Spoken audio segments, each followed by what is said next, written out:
Welcome on into the Cleveland Browns Report by Chat Sports. I'm your host, Matthew Peterson. On today's episode, I want to react to what might not appear to be major Browns news, but I do want you guys to kind of get it in your head that with the Browns having the second overall pick, even if another team is making some kind of move and it may not feel like it has any implications for the Browns, it does. Because I saw this tweet from Adam Schefter talking about the new GM for Tennessee saying, quote, "We won't pass on a generational talent with the first pick in the NFL draft." And my first thought was, Ryan Windhorst, what does that mean? Generational talent. I don't think he's talking about Cam Ward or Shedeur Sanders. Those are not generational QB talents, right? I'm not even trying to knock those guys. If you like them, that's fine. We can agree to disagree. I'm not a crystal ball guy. Like, you don't have one. I don't have one. We don't know what they're going to be like in the NFL. But we can all agree that Ward and Sanders are not the same type of prospects going into the draft that Caleb Williams, Joe Burrow, Andrew Luck, Trevor Lawrence, Cam Newton, like there's no homework to be done. The pick was made for you the moment you secured the first overall pick. So when I see this comment about we want generational talent, I start to wonder, does this signal the Titans aren't going quarterback like most people believe? And maybe they could be going with, if you look at Kuiper's big board, Travis Hunter, who he has as the number one prospect in this draft class. And if the Titans do go Hunter, then that definitely changes things up. Because I'm looking at this big board here, I'm not seeing a slam dunk candidate for generational talent. Like, Abdul Carter's a good pass rusher. Myles Garrett was generational, and we have seen that so far, right? Graham, Sanders, Ward, Will Johnson, like there's plenty to like here. Don't get me wrong, but generational is not a word to use lightly. And so if you're tossing that out there, then there's got to be someone who is head and shoulders above everyone else in this class.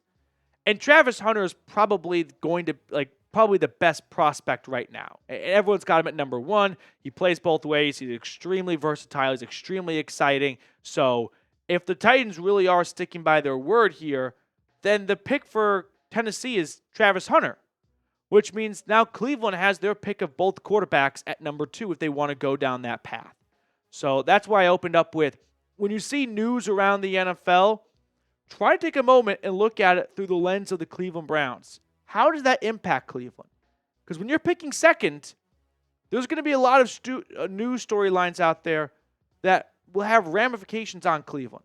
When you're picking 30th, it's get in the back of the bus and wait. You know what I mean? Like, you're the last in line here. That's not the case right now for Cleveland. Now, before we get any further in today's episode, make sure to subscribe. We've got 65 subs to go until our next baby milestone. We're going to talk all about the NFL draft and free agency. So if you are looking for a free Cleveland Browns YouTube channel, scroll on down and click that subscribe button. So with that in mind, let's kind of move on here and remind everyone that it is smoke and mirror season. When we see stuff like this from the Tennessee Titans, we should not look at it as the Bible, like as fact, as a word from God. We should look at it from a couple of different angles. Is he telling the truth? Do they really mean they want generational talent? And if that's the case, then there's only one obvious candidate, Travis Hunter. Or is he trying to throw people off the scent a little bit? Maybe the Titans are interested in trading the first overall pick, so they really want to drive up the value of that first overall pick. We've kind of seen this before, like, I don't know, 10 months ago when the Bears beat reporter for ESPN, Courtney Cronin, tweeted out talking about Ryan Poles and the Bears having the first overall pick saying, quote, on which QB they'll draft, I don't right now. Hopefully it just hits me. And then once the draft was over, Ryan Poles was very public of, yeah, we knew right from the start Caleb Williams was our guy. But on March 25th, a month before the draft, he was pretending like they didn't know who they were going to select. This is what GMs do. They try not to show their hand. If they show their hand, they don't have a lot of leverage if they want to pivot. If teams know what they want to do at that spot, it makes it very difficult for that team to negotiate and try and get the best return possible if they want to maintain that option to move on from the pick. If Ryan Poles comes out and says, like, yeah, we're taking Caleb Williams, well, not that they were going to trade the pick anyway, but they don't have a lot of leverage. Now, in this case, they weren't going to move on that pick anyway, but it just goes to show GMs may say one thing because they want 31 other GMs to hear that. But that's not always the truth. This is a game of chess. We're going to talk more about this and more stuff as well, but make sure you check out our sponsor today, which is Game Time. Game Time has an awesome feature called Game Time Picks that makes getting tickets to see your favorite teams play live even easier. You see, Game Time Picks filters out the fluff to show you only incredible deals on great seats, so you don't have to waste time searching through thousands of tickets. One thing I really like about Game Time is their all-in pricing option. Toggling this feature shows the total upfront cost with no surprise fees at checkout. Plus, they offer the Game Time guarantee. If you find tickets in the same section and row for less, Game Time will credit you 110% of the difference. So take the guesswork out of buying tickets with Game Time. Download the Game Time app, create an account, and use code CHATSPORTS for $20 off your first purchase. Terms apply. Again, create an account and redeem code CHAT Sports for $20 off. Download Game Time today. Last minute tickets, lowest price guaranteed.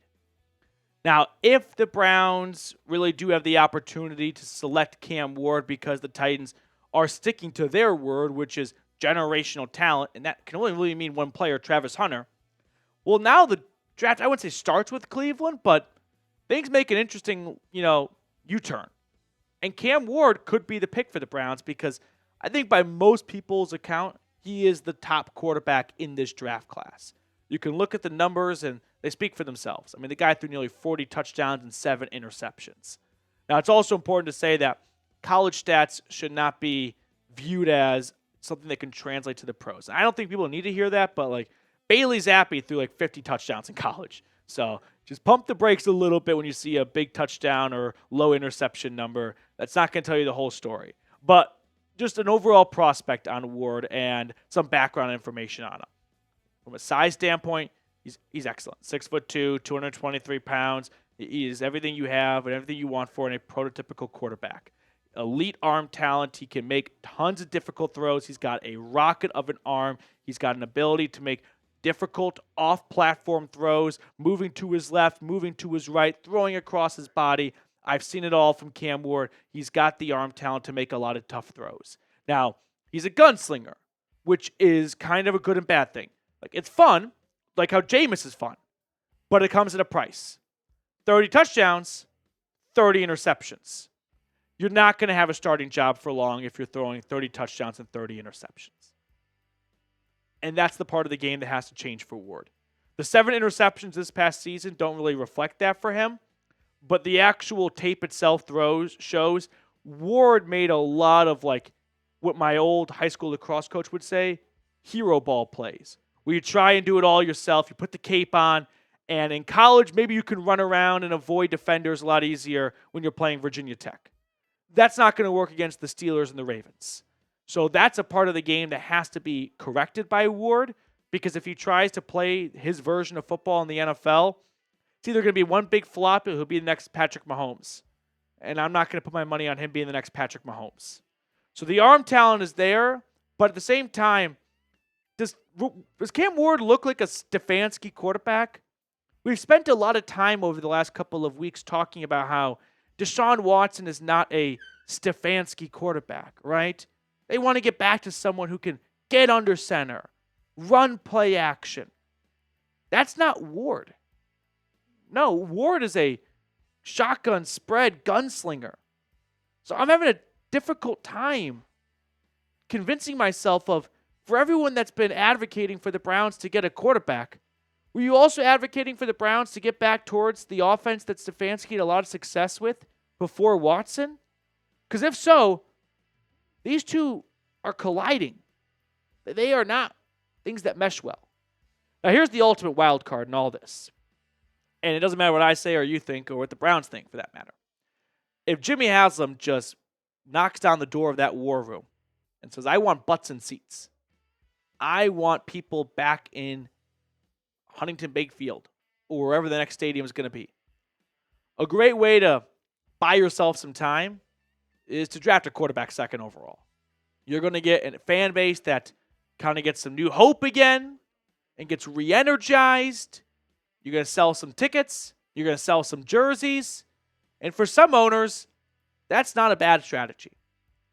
It may not line up and be parallel with what the GM wants to do for what's best for the team. But if they're looking for a Band-Aid to give themselves out of this hatred that a lot of fans have for the Deshaun Watson trade and contract, drafting a good new quarterback is a great way to give everyone a little bit of amnesia and forget all about Deshaun Watson until that new shiny toy doesn't work. And then you're left looking for your next quarterback a year or two later. And you didn't use the second overall draft pick well, and you could have taken Pro Bowl guys like Abdul Carter, maybe Travis Hunter or Will Johnson, like someone like that you felt a lot more confident in as a prospect, but they didn't play the position that's going to put people in seats. So we'll see if Haslam wants to interject. Ultimately, who do you think the Browns are going to draft? Is it going to be Cam Ward or Shedeur Sanders or maybe Abdul Carter? Like, just make your prediction right now. I'm very curious if we can get anyone to nail it spot on. We still have a long ways to go. I'll say this. While we spend a lot of our time talking about the draft, not that I'm in Berea or I'm in a part of these conversations, but generally speaking, most times when the season ends, the team spends the first couple of weeks mostly looking internal, right? Looking at their own guys, looking at their own coaches, and once they get through all their internal review, well, then they start to look at free agency because that's first up on the docket. And they're going to have their scouts taking care of the draft, and then their scouts will debrief them on what they see and their thoughts and whatnot. But first things first, I don't think the Browns are all the way at the spot of we've made a determination as to what we're going to do with the second overall pick. They're probably still figuring out what they want to do with their roster and their upcoming free agents, who they want to bring back. And when they know who they don't want to bring back, who they're going to replace in free agency. And then they'll start to get more towards the draft in April. Before we sign off, we're going to pick a card. We've got the newest member of the Chat Sports team here, Dylan, on the ones and twos. Dylan, are you ready to pick a card with us today? There you go. Dylan just learned the unmute button. There we go, Dylan. Which card do you want to go with? Well, yesterday I went with the King of Hearts, so today I'm going to go with the Five of Diamonds. Five of Diamonds? You got it. I'm going to go with the Eight of Spades.